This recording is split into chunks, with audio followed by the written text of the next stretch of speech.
Здравейте, шарчета! Аз съм Марина Караджова, а това е номер 3 епизод на Хаштаг Тато.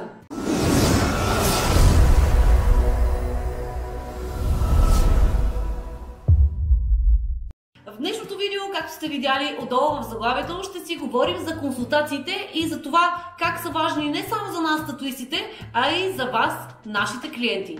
Надявам се следващите минутки да са ви интересни и полезни. Продължавайте да гледате. Както сте разбрали от предишните ми видеа, а пък ако не сте ги гледали, ще оставя линк отдолу в описанието към техния плейлист. Много е важно добре да изберете и добре да обмислите татуировката си, без значение дали тя е първа, втора, пета и така нататък. Следващото много важно нещо е да се спрете и на добър татуист, който сте сигурни, че може да направи вашата татуировка. И третата стъпка, за която ще говорим днес, естествено е за срещата с този татуист, а именно тату-консултацията. На тату-консултацията, освен че може да се запознаете с татуиста, който сте си избрали и с неговото студио, имате възможност да му обясните в детайли точно как си представяте вашата татуировка, къде искате да седи, колко да е голяма и абсолютно всичко, което ви се върти в главата. Имайте предвид, че на консултацията много важно нещо е, ако имате някакви здравословни проблеми, алергии и всякакви такива неща, да ги споделите с вашия татуист, за да може той да знае как да реагира и как да работи специално с вас. Има много клиенти, които не идват с точен проект на татуировката, която искат да си правят, т.е. не ни показват някаква картинка, която искат да направим точно същата, ами имат някаква идея, която е само в главата им. Важното при консултациите е, че спокойно може да обсъдите всички детайли, които си представяте на вашата татуировка с вашия татуист и той да може да седне и да изработи вашия проект на татуировката ви, така че да се доближава максимално най-близко до това, което вие си представяте. Много е важно при такива проекти, първо, вие наистина добре да сте си събрали мислите в главата, за да може добре да обясните и на татуиста ви какво точно искате. След като вече сте стигнали до това да обясните добре на татуиста си всичко, той да ви е разбрал добре, вече той може да прецени и колко време ще е нужно за изработката на вашия проект.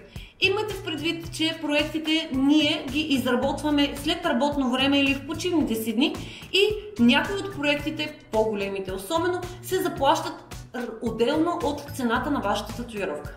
Когато проектът ви е готов, ще трябва отново да посетите студиото, за да го погледнете и ако имате някакви неща, като забележки или нещо, което искате да попромените, да може татуистът да има достатъчно време, за да ги дооправи и преправи. След като вече сте наясно напълно с това къде ще седи вашата татуировка, точно как ще изглежда и колко ще е голяма, вече татуиста ви може да ви каже за колко време би могъл да направи вашата татуировка, кога точно може да ви запише вашия час и естествено каква ще е цената на татуировката ви. При повечето от нас, освен че проектите се заплащат, трябва да оставите и капаро, за да можем да ви запишем часа за татуировка.